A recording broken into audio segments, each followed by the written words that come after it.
Bem-vindos a mais um podcast da LESP. Hoje a gente tem a honra de receber a deputada Paula, da bancada feminista do PSOL. Vamos conversar um pouquinho sobre a CPI, as frentes parlamentares, todas as ações do mandato. Eu agradeço a sua participação aqui no podcast da LESP, deputada. Imagina, Nani, é um prazer estar aqui com vocês. Bom, deputada, já começando falando da CPI da epidemia do crack, a senhora é vice-presidente da CPI. O que já foi possível entender de toda essa questão aqui no estado de São Paulo? Bom, até agora a CPI teve 3 atividades principais. A primeira delas foi ouvir o vice-governador Felício Ramute, que é o responsável do governo do estado, pelo hub de drogas que foi formado logo no início da gestão. A segunda foi uma visita itinerante, a CPI pretende ser itinerante, a Santos, né, a cidade do presidente também da CPI, do deputado Paulo Correia Júnior, e lá nós ouvimos especialistas e também responsáveis da segurança pública pela região e especialmente toda a particularidade que o Porto de Santos tem e que está envolvido, né, no tráfico internacional de drogas. E na terceira atividade da CPI, nós ouvimos especialistas, então 2 médicos psiquiatras e também um promotor de justiça e 2 delegados responsáveis pela região central. Até agora, as discussões giraram em torno especialmente da região conhecida como Cracolândia, aqui no centro de São Paulo. E as pessoas têm muitas opiniões, muitas dúvidas, mas especialmente muitas opiniões sobre o que é a região conhecida como Cracolândia. E por que isso? Porque a Cracolândia existe há quase 30 anos já no estado de São Paulo. São 3 décadas da existência dessa região conhecida como Cracolândia e soluções mirabolantes já foram pensadas, mas que não foram capazes de resolver o problema. Por uma questão, porque ele não é uma questão fácil de lidar, não é um problema fácil de lidar. Exige uma articulação que seja uma articulação multifatorial, multissensorial e que entenda a importância da articulação de políticas públicas para além da própria segurança pública. Então, atualmente, a CPI ainda está tateando, ouvindo pessoas, ouvindo especialistas, autoridades, mas especialmente tentando entender essa região específica da Cracolândia. Bom, desses especialistas, né? Você comentou que foram ouvidos psicólogos, psiquiatras. Qual que foi o enfoque deles? Foi mais essa questão de entender o dependente químico, de certa forma, como é que funciona essa dependência química? Foi nesse ponto que vocês ouviram esses especialistas? Isso, existem pessoas sérias que lidam com o tratamento de pessoas que fazem uso abusivo de drogas. E pessoas que também pensam soluções para que essas pessoas se livrem desse vício. Então, são pessoas que pensam, por exemplo, na política de redução de danos, que entendem que hoje o uso abusivo do crack, mas também da forma como ele é utilizado, é algo que prejudica muito a população que vive naquela região e que entende especialmente que essa também não é uma questão só de saúde pública. É também de saúde pública, mas não é só de saúde pública. E eu acho, Nani, que a gente teve experiências importantes aqui no estado de São Paulo, na cidade de São Paulo, né? Então, um programa de braços abertos que foi fomentado pelo prefeito Fernando Haddad, do PT, à época que ele era prefeito. Foi um programa que ajudou a pensar em como articular vários equipamentos públicos, como assistência social, mas também como moradia, como saúde pública. E atualmente a gente passa por um problema na cidade de São Paulo, em que esses equipamentos foram todos fechados. Não existe mais política de assistência social na região, não existem aquelas duplas de pessoas de assistentes sociais que vão conversando com as pessoas para ver como resolver, encaminhar, pensar em tratamento. Os abrigos que existiam na região também foram fechados. O Bom Prato foi fechado pelo governo do estado. Então, existe uma tentativa só de que as pessoas desapareçam. E isso nunca vai resolver a questão. Então, eu acho que essa é uma questão séria, que precisa ser tratada com seriedade, inclusive pelo tema de saúde pública, mas pensando nessa articulação de políticas públicas com várias outras secretarias e pastas do governo. Bom, você falou, né, que quando a gente fala de Cracolândia, quando a gente fala dessa questão, muitas pessoas têm opiniões e às vezes pensam em soluções mirabolantes. E algumas, a gente tem aqui o prefeito Ricardo Nunes e o governador Tarcísio de Freitas. O prefeito também já chegou a cogitar, já chegou a dizer e defender a internação compulsória. E o governador, a gente lembra que há alguns meses ele fez aquele esforço, né, que ele falou que iria tentar ali mudar o fluxo para que o fluxo para que o fluxo ficasse mais perto do hub, que tem ali também no centro, para que fosse para o Bom Retiro. Na sua visão, tendo ouvido esses especialistas, já tendo, né, esse expertise do direito, por onde que a gente começa a resolver, não a resolver, que eu acho resolver sempre é uma palavra muito forte, mas por onde a gente começa a ver saídas e caminhos para começar a melhorar a questão da Cracolândia aqui em São Paulo? Bom, em primeiro lugar, é importante dizer que a internação compulsória não foi recomendada pelos especialistas que estiveram até hoje na CPI. Para além disso, eu acho que existe um equívoco na forma de tratamento da situação, seja por parte do governo do estado, seja por parte da prefeitura, que acham que existe um foco, ou que precisa existir um foco maior no tema da segurança pública, porque é isso que as pessoas veem nos olhos dela. Quem vive na região da Luz, quem vive na região agora da Praça da República, porque o fluxo foi deslocado, são pessoas que sentem problemas de segurança pública todos os dias na sua vida. Então, é compreensível que elas exijam maior atuação da polícia, que elas exijam uma atuação mais firme do aparato de segurança pública do Estado.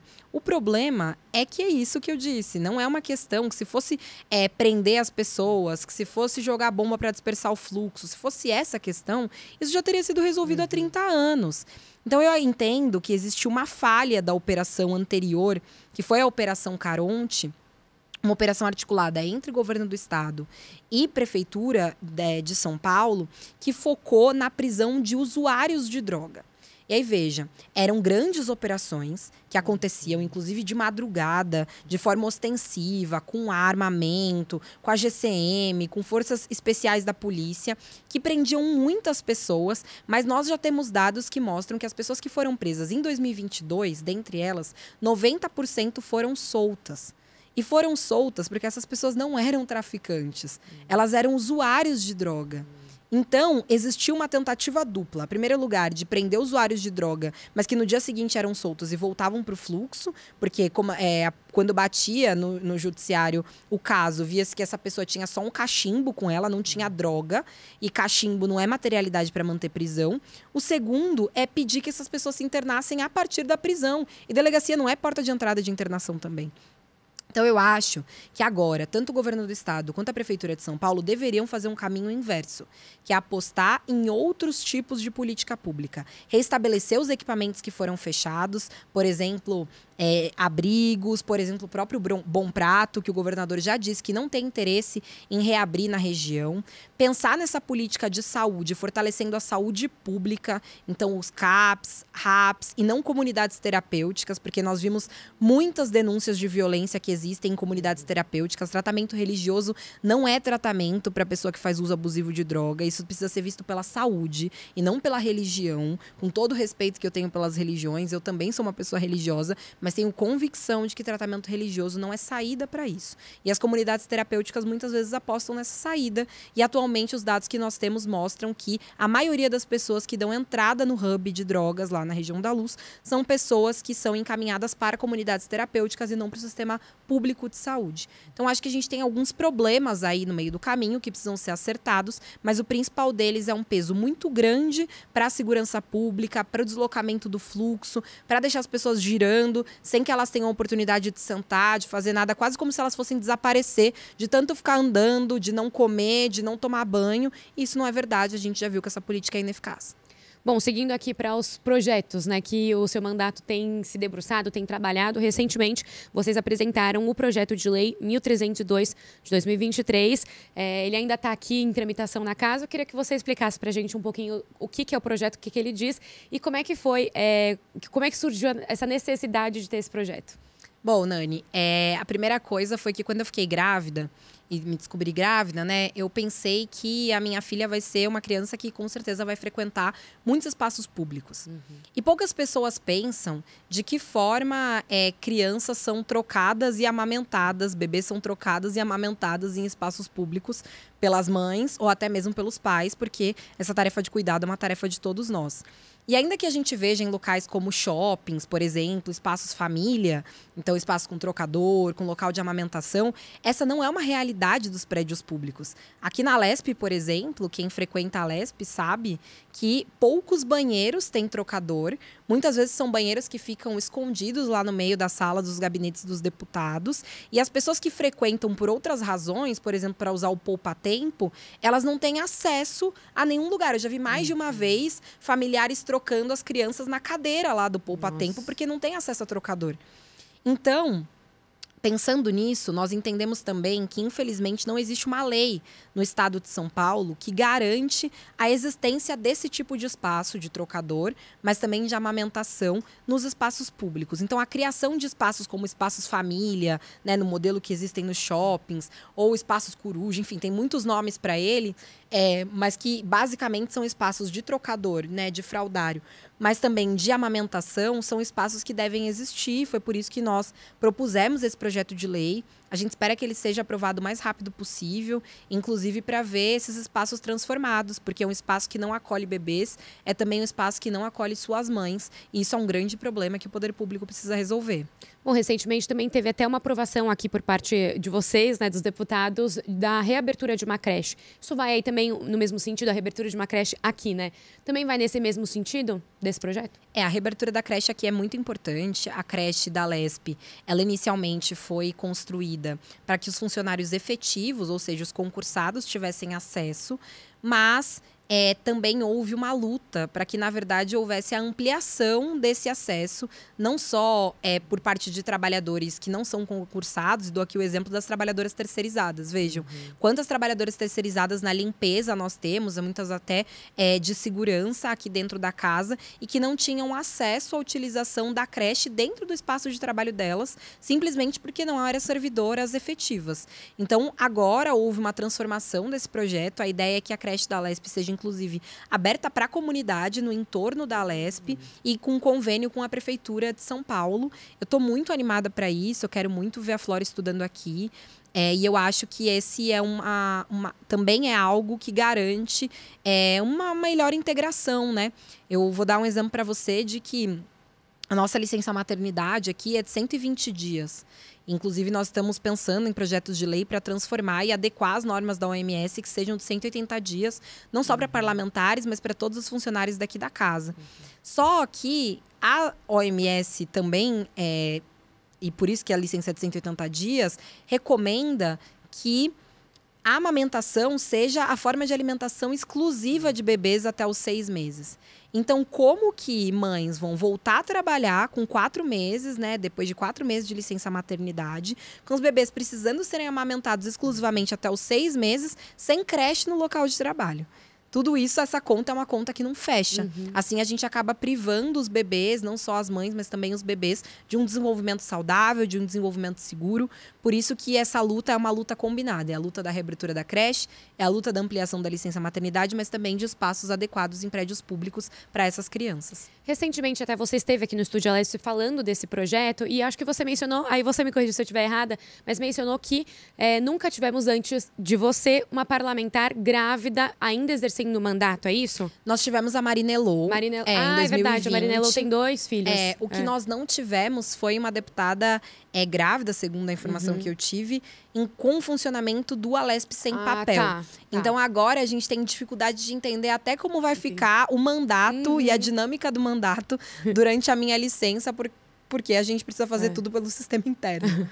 Bom, também é um ajuste que vai ter e que vai acabar ficando de herança aí para as próximas deputadas que tiverem aqui, né? E acabarem também engravidando. Bom, a gente está aí nesses 7 meses já de mandato, além de participar de comissão, de ter protocolado esses projetos como esse que eu acabei de mencionar. O seu mandato também é coordenador de 3 frentes parlamentares. Então, queria que falasse um pouquinho sobre essas frentes, mas também já aproveitar para fazer um balanço desses 7 meses, até porque é a primeira vez aqui na Alesp, né? É a primeira. Então, já falar como é que tá esses 7 meses aí de experiência aqui no parlamento. Legal. Bom, nós coordenamos 3 frentes parlamentares aqui, participamos de outras, mas coordenamos 3, que são as frentes parlamentares pela igualdade racial, a frente parlamentar em defesa da juventude negra e periférica e a frente parlamentar em defesa dos serviços, dos servidores públicos e do patrimônio público. São frentes parlamentares.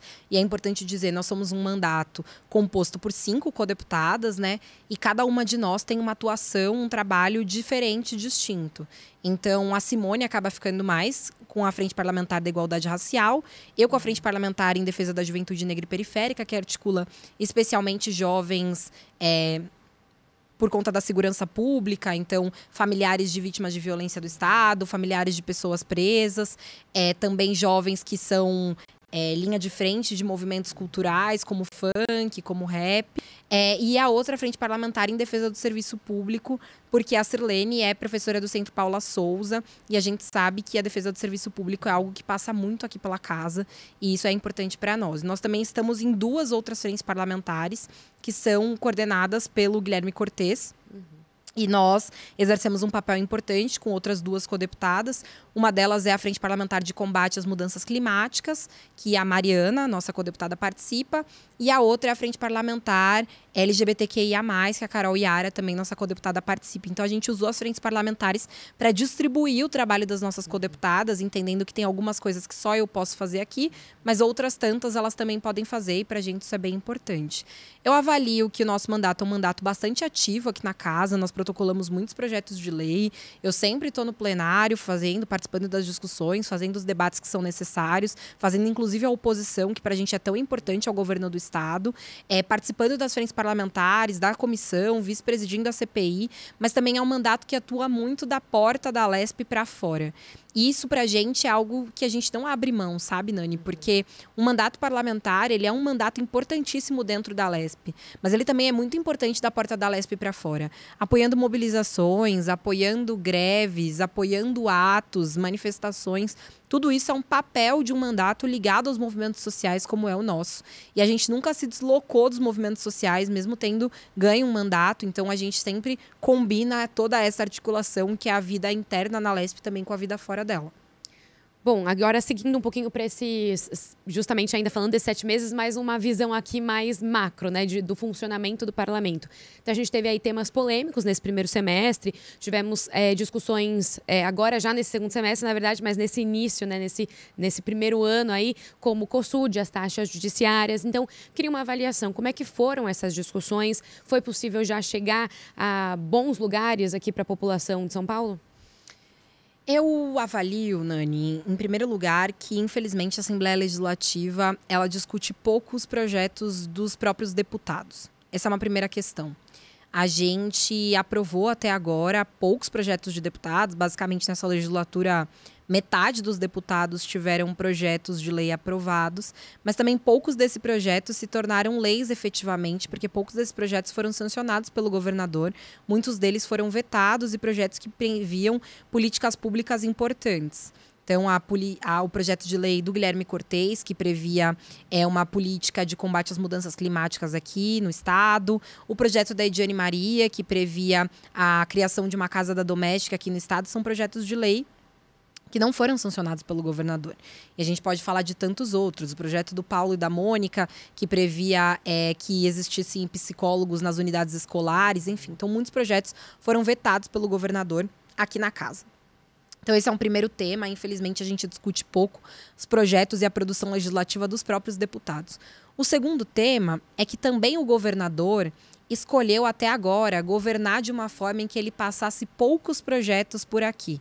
Apesar de nós termos votado vários projetos, muitos deles eram projetos também consensuais. Então, aumento do salário mínimo, estadual, um projeto primeiro que a gente votou foi um mês depois já da posse dos novos deputados. O primeiro projeto do governo Tarcísio aqui na Alesp foi um projeto para desapropriação de um terreno para a construção de moradia popular para as pessoas que tinham sido afetadas pela tragédia socioambiental em São Sebastião, pelas fortes chuvas. Então, assim, na verdade, alguns projetos que vieram para cá são projetos que até mesmo a oposição votou a favor, aumento do salário dos policiais, aumento do salário dos servidores, tudo isso são projetos que a própria oposição votou a favor e outros poucos projetos que vieram para cá e que são projetos que a oposição fez enfrentamento, mas que mesmo assim, nem de longe, são o centro da discussão do que o governador quer fazer aqui. Nós sabemos qual é a política prioritária do governador, porque ele vai à imprensa dizer,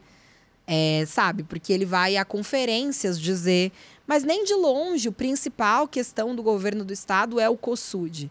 Nem de longe a principal questão do governo do estado é um projeto de lei de aumento das custas judiciárias. Para nós é importante barrar esses projetos, porque são projetos que atacam diretamente a população mais vulnerável do estado de São Paulo.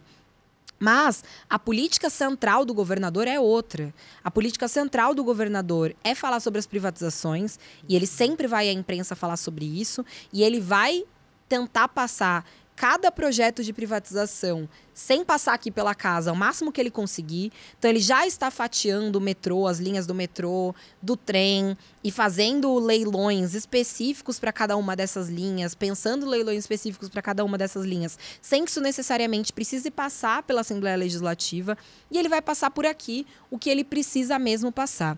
E aí a questão é, né, provavelmente deve passar por aqui o projeto da Sabesp, de privatização da Sabesp, e deve passar por aqui também a redução do orçamento destinado à educação para ser destinado para a saúde, algo também com o qual nós não concordamos, porque é fundamental que exista mais investimento para a saúde, mas nós também sabemos que é fundamental que exista mais investimento para a educação. Então, o governador, na minha avaliação, ainda não foi testado aqui dentro da casa. Eu acho que a oposição aqui dentro é uma oposição forte. Nós somos 19 deputados da Federação PT-PCdoB, nós somos 6 deputados da Federação PSOL-Rede, são 3 deputados do PSB, enfim. Então, deputados que podem ser avaliados de formas diferentes, mas que muitas vezes votam junto em oposição ao governo do estado. O PSB é o único que não faz parte da minoria desses que eu falei, que tem uma postura independente com relação ao governo, mas não faz parte da minoria. Mas, para nós... é muito importante fazer esses debates aqui dentro da casa. Então, também, cada vez que o governador escolhe governar, inclusive ele chegou a dizer no começo que ia tentar implementar uma forma de governo por decreto, algo que não existe aqui no estado de São Paulo, mas cada vez que o governador tenta fazer isso, ou cada vez que o governador rejeita os projetos que são aprovados nessa casa, tudo isso, para mim, é um menosprezo da atividade parlamentar, e isso é um grande problema. Porque todos nós aqui fomos eleitos com representação nas suas bases, com votações expressivas ou não, mas a verdade é que nós somos os 94 deputados que representam toda a população de São Paulo e os 645 municípios que aqui existem. Então, esses deputados, a sua produção legislativa, a discussão que é feita nessa casa precisa ser respeitada. É preciso que cada vez que um projeto do governador chegue aqui e que a gente discuta emendas, pense de que forma vai melhorar o projeto, tente rejeitar o projeto, que tudo isso seja respeitado aqui dentro da casa. Então, acho que a grande discussão é essa, e nesse momento, infelizmente, eu não sinto que existe essa vontade do governo do estado de passar aqui por dentro da casa discussões que são discussões necessariamente relevantes ou efetivamente relevantes para o governo do estado. Bom, até aproveitando que você mencionou alguns projetos, né, em relação à Sabesp, o governador já tem até se encontrado com o prefeito, se encontrado com a base, tem convocado a base para reuniões lá no Palácio dos Bandeirantes, justamente já mobilizando, porque o plano dele é terminar esse primeiro ano já com esse projeto em discussão aqui, ou aprovado, enfim, mas com esse projeto já tendo vindo aqui para casa. Como que você vê, enfim, essa mobilização de bastidores, do que você conversa com os seus pares? É um projeto que pode passar mesmo? Nós faremos muita resistência contra esse projeto, porque nós entendemos que o que o estado de São Paulo está fazendo é ir na contramão do resto do mundo.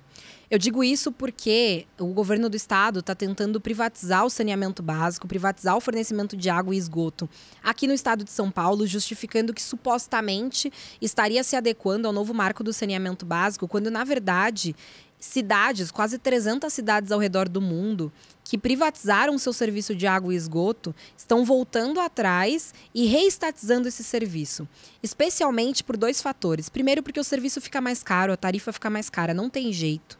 Uma tarifa que é de um serviço que era público e passa a ser privatizado, pode ser ele o transporte, pode ser ele o fornecimento de água e esgoto, pode ser ele a energia, é uma tarifa que fica mais cara, porque as empresas não têm o compromisso com o serviço público. As empresas têm o compromisso, de fato, com o seu próprio bolso, com o seu próprio lucro. E quando a gente fala de algo que é tão básico, que é o fornecimento de água, que é o saneamento básico, pensar nisso atrelado ao lucro é cruel. é completamente cruel. Então, esse é o primeiro ponto e a primeira razão pela qual as cidades estão reestatizando os seus serviços de saneamento básico. O segundo ponto é a qualidade do serviço. A gente tem uma cidade vizinha aqui, uma capital vizinha, que é o Rio de Janeiro, que privatizou o seu serviço de água e olha a qualidade da água que chega para a casa das pessoas. Tem água com coliformes fecais, água com fezes, isso é um absurdo. Então, eu não acho que a Sabesp hoje presta um serviço maravilhoso para todo o estado de São Paulo. Eu sei e sei bem que tem lugares que, quando chega à noite, não tem água, que de final de semana as pessoas não conseguem lavar roupa porque a água é cortada. Eu sei que, especialmente nas periferias das cidades, a água não chega da forma como ela deveria chegar. Eu sei que muita gente ainda não tem acesso à rede de saneamento básico, mas nem de longe a solução para isso é a privatização. A solução para isso é maior investimento público numa empresa que deve ser pública e que, infelizmente, já foi bastante sucateada, porque parte do capital dela já é um capital privado. O governador já deu muitas sinalizações, desde a sua campanha eleitoral, que pretende privatizar a Sabesp. Ele já publicou um estudo mostrando qual vai ser o modelo de privatização. Então, como vai ser a distribuição das ações na Bolsa, como pretende fazer, quais são os objetivos, o que acha que vai mudar. O governador já fez tudo isso, já fez essa rodada de conversa com os prefeitos. Provavelmente esse projeto vai chegar logo aqui na casa e é um projeto que eu tenho certeza que vai ter muita resistência. E que não vai ter muita resistência só por parte dos deputados. Vai ter muita resistência por parte da população. Porque as pesquisas mostram que mais da metade da população do estado de São Paulo é contra a privatização da Sabesp. Então, o governador, na verdade, na minha opinião, está dando um tiro no pé, que pode implicar na popularidade dele, na diminuição da popularidade dele, mas especialmente que vai destruir, que vai sucatear e muito esse serviço tão importante que é o fornecimento de água e esgoto aqui no estado. Bom, já para a gente finalizar aqui nossa conversa, aproveitando, né, você já falou um pouquinho aí sobre essas conversas do governador aqui com o legislativo. Então, a gente teve, de fato, essa quebra de um novo governo, de certa forma, em 30 anos. Como que você avalia que tem sido esse diálogo do executivo aqui com o legislativo? Esse é meu primeiro mandato aqui na Lesp, mas eu acho que existe um diálogo que é um diálogo bastante ruim. Eu já dei alguns exemplos, por exemplo, esse fato de que poucos projetos que foram aprovados aqui foram sancionados. Isso é muito ruim, porque mostra um desprezo pela atividade legislativa. Mas eu também acho que o governador ele tem uma forma de fazer, que é quando vai votar algo importante, seja a indicação do próximo ministro do TCE, do próximo conselheiro do TCE, seja a discussão sobre as taxas judiciárias, seja a discussão sobre o COSUD, ele reúne toda a sua base, leva a base para o Palácio dos Bandeirantes, conversa com todo mundo e aí sim a base no dia seguinte está aqui, todo mundo para votar.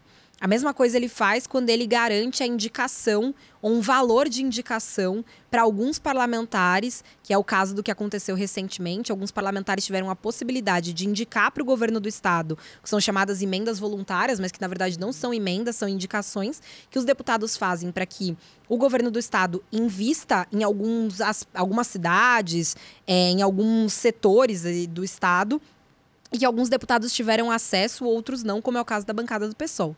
Então, eu acho que existe um diálogo ruim, existe uma tentativa do governador de centralizar a sua base por meio da distribuição dessas emendas, desse valor aí das indicações, por meio dessas conversas no Palácio dos Bandeirantes, por meio dos cargos no governo do estado. Mas o que nós queremos efetivamente fazer aqui é um debate político e um debate adequado ao desenvolvimento do estado de São Paulo, um debate adequado à garantia de direitos, especialmente para a população mais vulnerável do estado de São Paulo. Bom, deputada, agradeço a sua presença aqui no podcast da Lesp. Eu que agradeço, Nani. Foi ótimo estar aqui. Bom, esse foi então o podcast da Lesp. A gente recebeu a deputada Paula, da bancada feminista do PSOL. Falamos um pouquinho sobre os projetos que estão em tramitação aqui na casa, todas as atividades do mandato e também sobre as discussões que têm pautado aqui o Legislativo. Até o próximo.